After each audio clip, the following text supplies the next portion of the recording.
Déjà, je pense que, comme on a dit déjà, il faut prendre l'environnement en considération. Ça veut dire notre climat, l'environnement de production dans lequel on Mhm. produit. Parce que je parlais il y a quelques instants de la poussière qui est l'ennemi des roulements, par exemple. Et au Moro aussi parler, il y avait aussi du volume, de l'intensité de production tout à l'heure. Ça veut dire, quand je dois, même si je prends en fait euh, le, le document de maintenance du constructeur, je ne dois pas seulement me laisser, je veux dire, suivre ça bêtement en fait. Je dois prendre en Mhm. considération tous ces facteurs-là du fait en fait que la machine n'a pas d'abord été construite pour mon environnement. Ça veut dire, je vais maintenant chercher quelles sont les pièces sensibles, si le constructeur a dit. Parce qu'il faut dire aussi que c'est chaque industriel aussi qui détermine comment il va maintenir ses machines. Le constructeur ne va jamais venir t'obliger que voilà, j'ai dit que c'est un mois, tu vas maintenir un mois, après un mois, tu vois.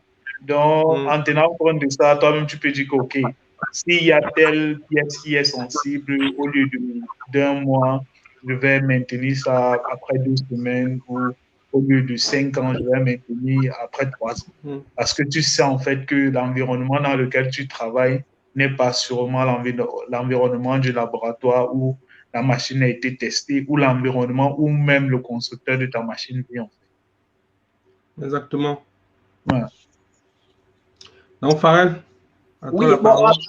en fait, moi, pour la question, pour le contexte africain, moi, je vais beaucoup plus m'attarder sur la qualification, c'est-à-dire on a des génies au pays. Et remarquez bien, la preuve en est, beaucoup de gars au pays ou en Afrique qui réussissent à traverser ou qui ont la chance d'être ici, les gars brillent en fait, les gars brillent. Parce qu'au pays, déjà, ils sont tellement prêts, mais il n'y a pas de possibilité.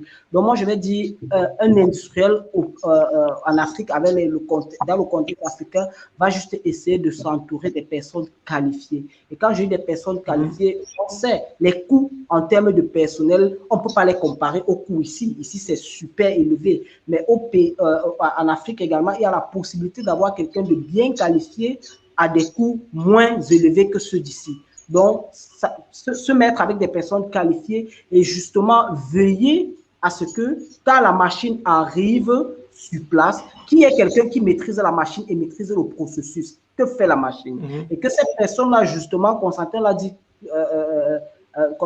tout à l'heure, cette personne-là puisse justement entraîner des personnes qui vont manipuler la machine afin déjà à la base d'anticiper et de réduire justement certaines périodes d'usure ou d'éviter certains stress. Et en cas de stress, justement, on aura dans tous les cas, les personnes qualifiées qui pourront s'occuper soit de la construction de ces pièces-là ou de l'achat ou de la commande des pièces. Donc, je dis un point, les personnes qualifiées, 2 points, la maîtrise de la machine et de son fonctionnement. Ça, ce sont pour moi les 2 piliers sur lesquels on peut s'asseoir pour réussir justement la maintenance de la machine.